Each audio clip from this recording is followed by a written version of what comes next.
Il y a quelques années de cela, la presse nous informait que l'armée française explorait de nouvelles idées auprès des scénaristes de science-fiction. Mais pourquoi l'armée française se tournerait-elle vers des scénaristes pour élaborer ses plans militaires? Si cette information vous surprend, préparez-vous à être encore plus étonné, car depuis près d'un siècle, ce ne sont plus seulement des stratégies militaires conventionnelles qui sont mises en œuvre sur les champs de bataille par les différentes armées du monde, mais plutôt une forme de scénarisation. Chaque pays s'entoure de penseurs divers qui élaborent une stratégie globale et définissent les actions concrètes à entreprendre pour atteindre leurs objectifs. Contrairement à l'idée répandue selon laquelle le cinéma ne serait qu'un divertissement racontant des histoires fictives ou romancées, il renferme une réalité bien plus profonde que ce que l'on pourrait croire sans que les populations en soient nécessairement conscientes. L'anticipation, c'est l'art d'imaginer des événements qui pourraient survenir dans un avenir plus ou moins proche. Les auteurs de ces prophéties sont considérés comme des visionnaires dotés de capacités hors normes leur permettant d'imaginer des choses qui ne se réaliseront que des décennies plus tard, peut-être 30 ou 40 ans après leur écrit. La science-fiction regorge de ces visionnaires qui ont anticipé un monde sombre, mystérieux ou fantastique avec parfois une avance de plus de 50 ans. Comment des individus simples peuvent-ils imaginer avec précision une réalité future pour notre monde? Il ne s'agit pas tant d'une vision que d'une préparation. Ce qui est destiné à se produire dans le futur a déjà été défini dans le présent pour être réalisé. L'idée est d'écrire ce qui va se passer et de tout mettre en œuvre pour que ce que nous avons imaginé aujourd'hui se concrétise réellement dans 30 ou 40 ans. Ceux qui, il y a 40 ans, définissaient ce qui adviendra dans le futur, nous expliquent simplement ce qu'ils vont faire et parfois, ils y parviennent, ce qui les fait passer pour des visionnaires. Ce que nous ne réalisons pas, c'est qu'ils sont les instigateurs de tout cela. En effet, les auteurs de science-fiction ne nous livrent pas une vision du futur, mais plutôt le bilan des actions et événements qui ont été définis dans le présent,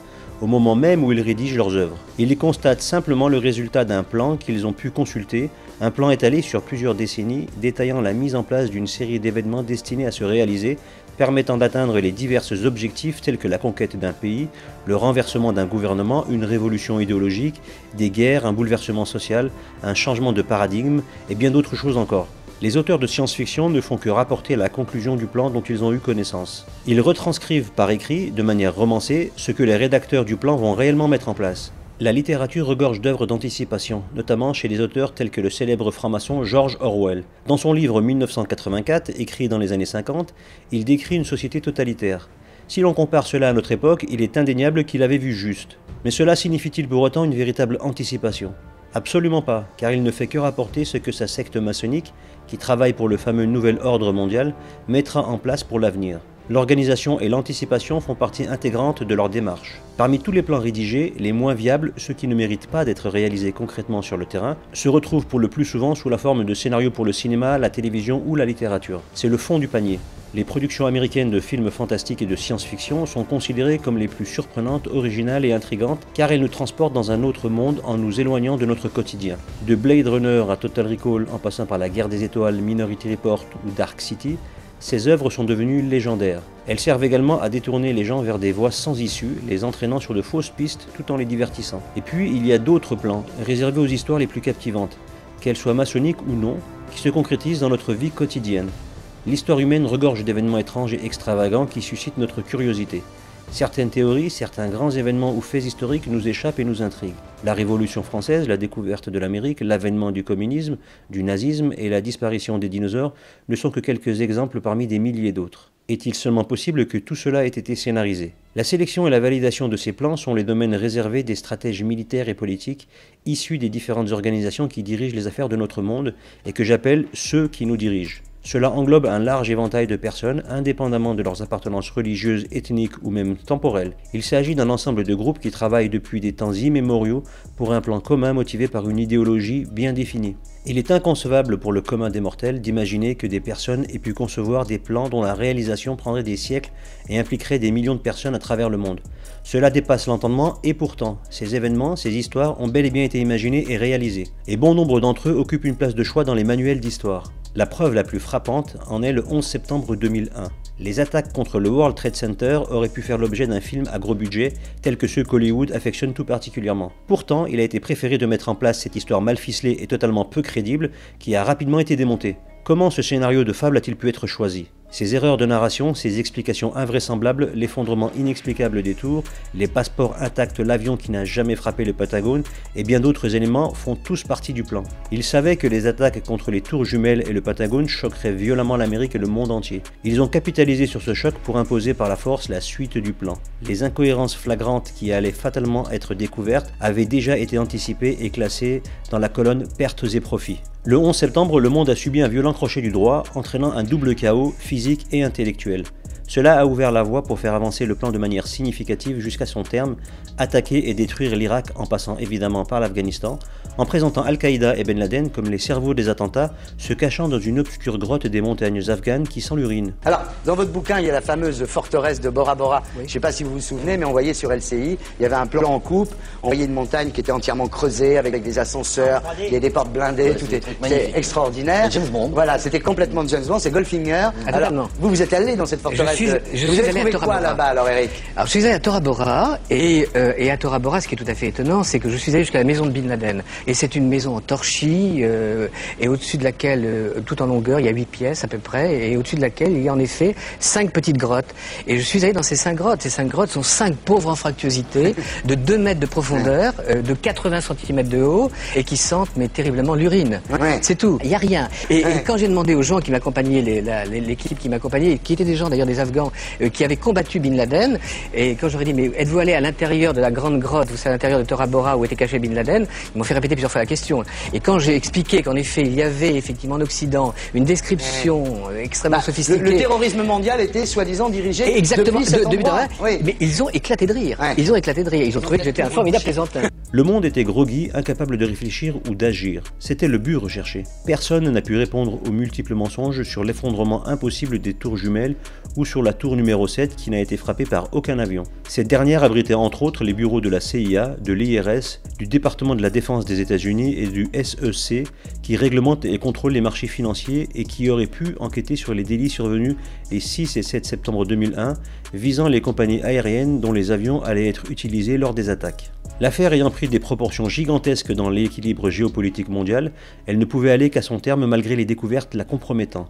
Elle était devenue too big to fail, à l'instar des banques en 2008 qui avaient fait faillite, mais qu'il a fallu tout de même renflouer avec les deniers publics, sans quoi c'est l'économie mondiale qui faisait faillite. L'apparente simplicité du plan du 11 septembre est trompeuse. Il est d'une complexité et d'une efficacité remarquables de par les objectifs qu'il a permis d'atteindre et les événements en cascade qu'il a initiés et qui ont toujours lieu de nos jours, tels que la guerre contre le terrorisme, l'ingérence militaire qu'elle offre et les lois liberticides, ainsi que le chaos organisé au Moyen-Orient, la destruction durable de celui-ci et la montée en puissance d'Israël grâce à cet effondrement régional.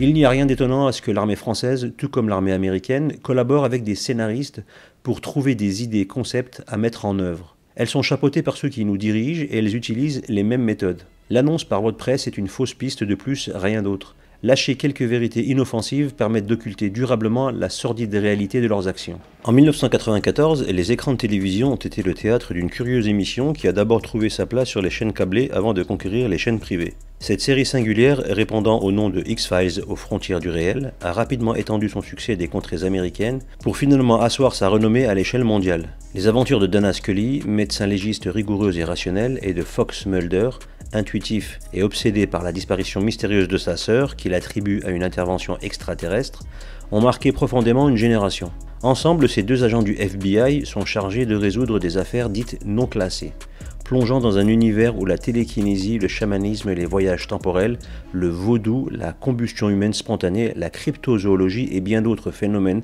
deviennent leur quotidien. Au fil de leurs enquêtes, ils dévoilent progressivement des conspirations terrifiantes visant l'humanité. X-Files est l'une des premières séries populaires diffusées à une heure de grande écoute à aborder avec audace le vaste sujet des complots. La vérité est ailleurs, sous-titrait la série. Et effectivement, elle est ailleurs. Le récit de cette œuvre s'étend sur une période allant du 10 septembre 1993 au 21 mars 2018, couvrant 11 saisons au total. X-Files a su captiver un public diversifié grâce à son attrait incontestable, bien que certains épisodes aient été soumis à des restrictions d'âge, interdisant parfois leur vision aux moins de 10 ans.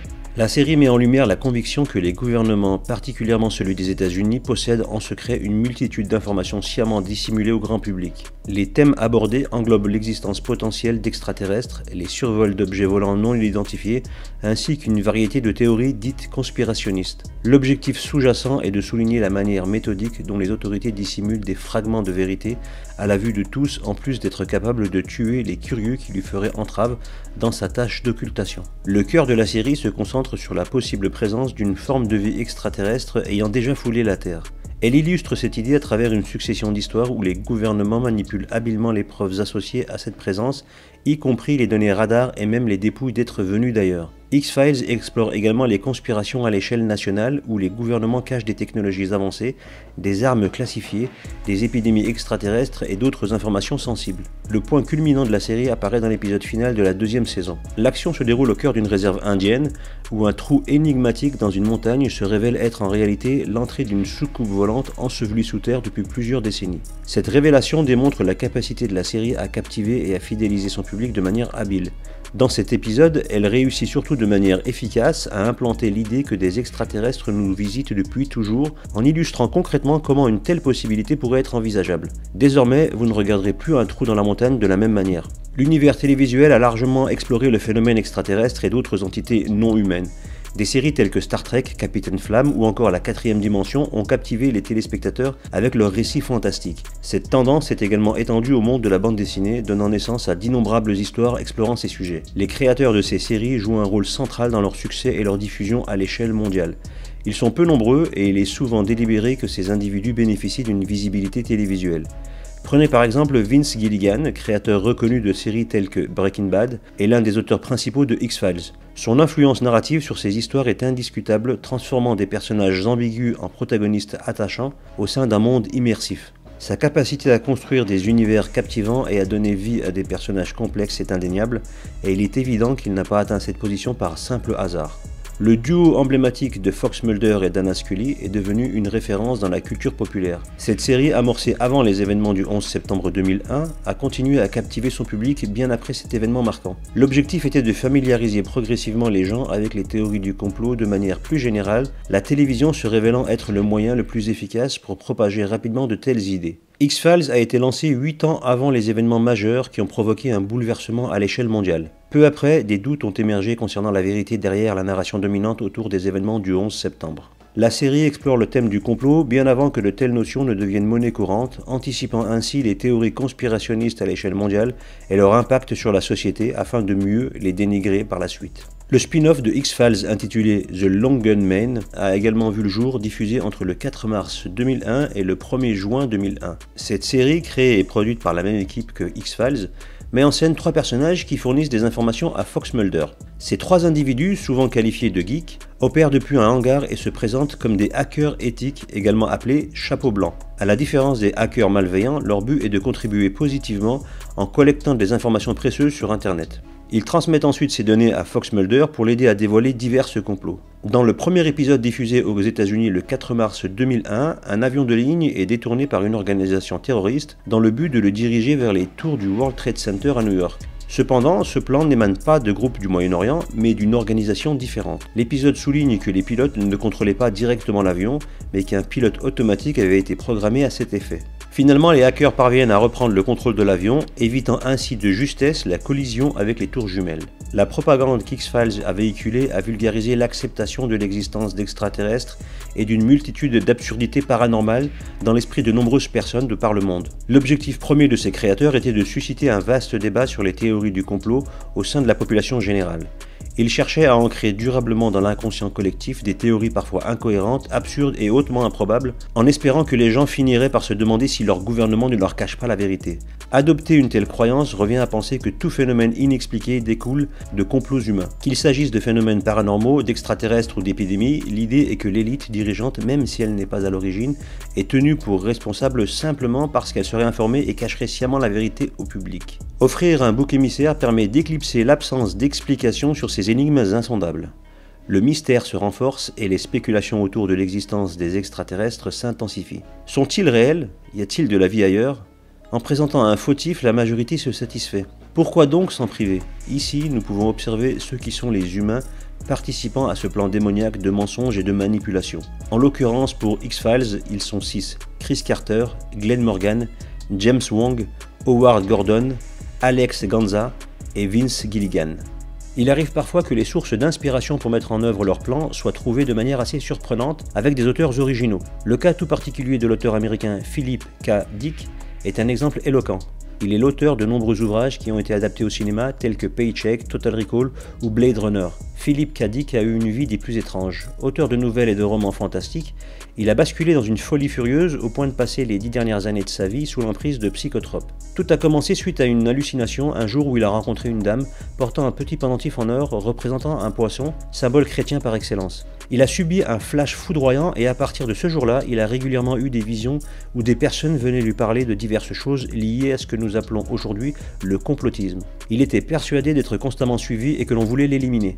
Il était continuellement sous un traitement médicamenteux extrêmement lourd. C'est pendant cette longue période paranoïaque qu'il a écrit certaines de ses œuvres les plus fantastiques. L'une de ses œuvres les plus célèbres, adaptée au cinéma sous le nom de Minority Report et sortie en 2002, a été réalisée par Steven Spielberg.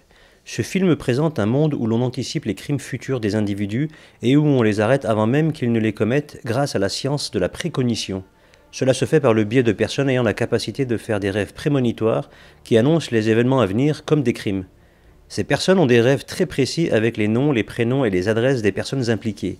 En recoupant tous ces rêves, on parvient à anticiper les actions de ces individus avant qu'elles ne se produisent. L'idée de personnes précognitives est évidemment à exclure car nous vivons dans un monde où la rationalité doit être la lumière qui guide la pensée et les objectifs des populations, la laïcité l'ayant imposée. Il faut ici établir un parallèle avec l'intelligence artificielle qui, dans un futur proche, pourrait anticiper nos actions, nos comportements et nos actes illégaux. Des lois liberticides préventives basées sur cette intelligence artificielle seront bientôt mises en place pour garantir la sécurité en évitant que des individus transgressent la loi. Les prophéties décrites dans certains ouvrages ne sont pas nécessairement à prendre au pied de la lettre, mais elles sont souvent symboliques et généralistes. Des auteurs aux idées extravagantes, imaginant des mondes insoupçonnés, ont peut-être contribué à produire des idées que nos dirigeants ont décidé de mettre en œuvre. On peut facilement supposer que des œuvres de personnes sous l'influence de psychotropes, des substances qui ont détérioré leurs facultés intellectuelles, en les plongeant dans un monde bien plus vaste qui échappe à notre réalité, ont été utilisées pour anticiper des plans qui sont imperceptibles et inaccessibles à la majorité, enfermés dans notre propre réflexion humaine. C'est seulement en dépassant nos limites que nous pouvons imaginer quelque chose de bien plus vaste que ce que notre vision humaine nous permet. Les drogues constituent un des moyens pour y parvenir. Les films d'anticipation récents anticipent effectivement ce qu'ils veulent bien anticiper ou ce qu'ils ont décidé d'anticiper. Certains d'entre eux n'ont pas été conçus pour distraire, mais pour nous entraîner vers des impasses idéologiques. Ils en profitent pour nous narguer en annonçant certaines choses.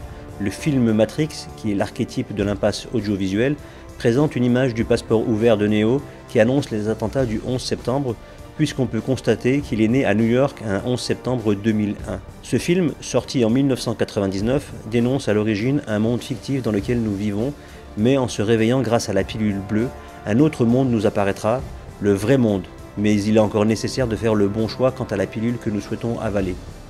Vous savez donc désormais ce qu'il vous reste à faire.